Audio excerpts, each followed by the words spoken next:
child, I had a leg injury that prevented me from doing sports beyond 8th grade. And I was always competitive, I was always athletic, so it really broke my heart to not be able to be involved in activities, no matter what the season, when friends were going to practice every day after school, then games, and just that team unity that they had, whether it was decorating lockers or cheering one another on at the end of the pool for swim team.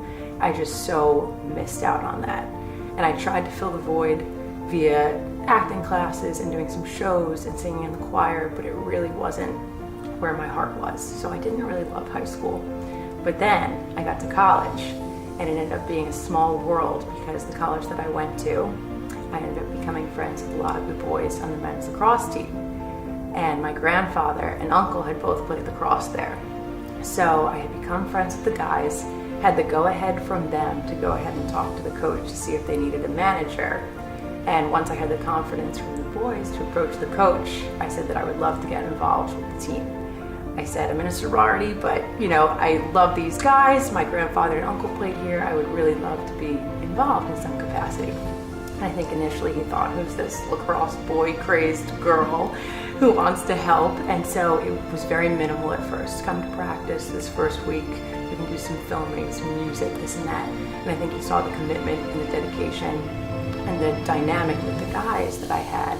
And the role then evolved into manager of the men's lacrosse team. So I went to every single practice that they had, away games, home games, traveled with them on spring break, prank phone called them on nights when we were on the road for several days. Just so many memories and great times with this group of men. And it was amazing because they ultimately went on to win their league championship for the first time in school history, and then they won it the second year. So it was an incredible ride, and that void of not being on a team was filled, and it was amazing, and I could not have asked for a more special, memorable, amazing experience. And one of the other takeaways I have from that was just seeing a team. You see the team at its lowest lows. The guys are throwing up on the sideline after a particularly difficult practice, and then you flash forward and they're winning their second league championship. So you just saw how you truly can put your differences aside. Everyone can come together, unite, reach that common goal, take those baby steps, and just make the dream come true. And that experience also planted the seeds, I think, for later on down the line.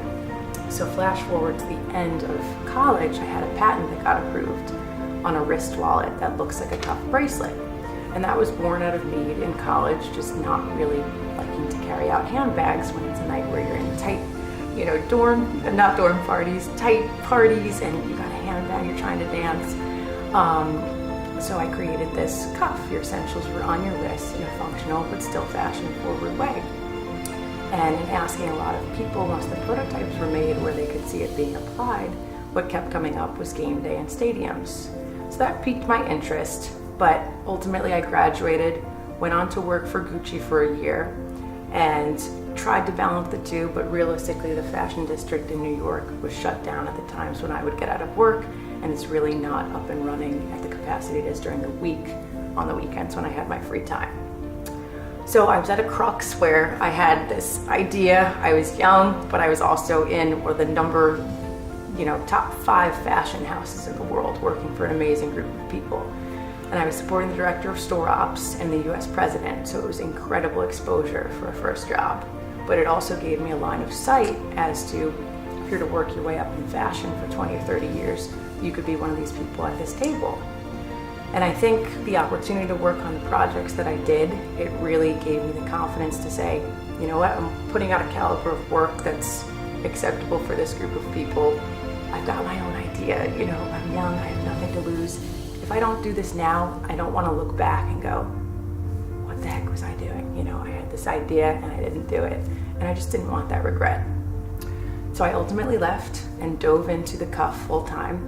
And in doing more research with that, I realized again, this game day and stadiums kept coming up. So I did a little bit more research, and the cuff competitor for a woman would be a handbag. I started looking up fashion-forward handbags, game day handbags, just some basic Googling, and I was really intrigued, number one, at this number of statistics of female sports fans, but also the fact that the NFL in particular had pretty stringent policies on the type of bag women could take into the stadiums. but the fact that there were no cute options for the sports fan that likes fashion. So this piqued my interest. I've always loved fashion. It's such an expression of personal style. You're telling the world who you are and what you're about by what you wear. So this was the moment that they all talk about where entrepreneurially, that's a word, you might take a pivot. And so I just did more and more research. I could not stop voraciously reading, analyzing this market, and really recognizing the opportunity that I thought there was really a glaring absence for style and fashion for the female sports fan. I was like, there's got to be women out there that want to wear their personal style, express their personal style, but also show their team spirit on game day.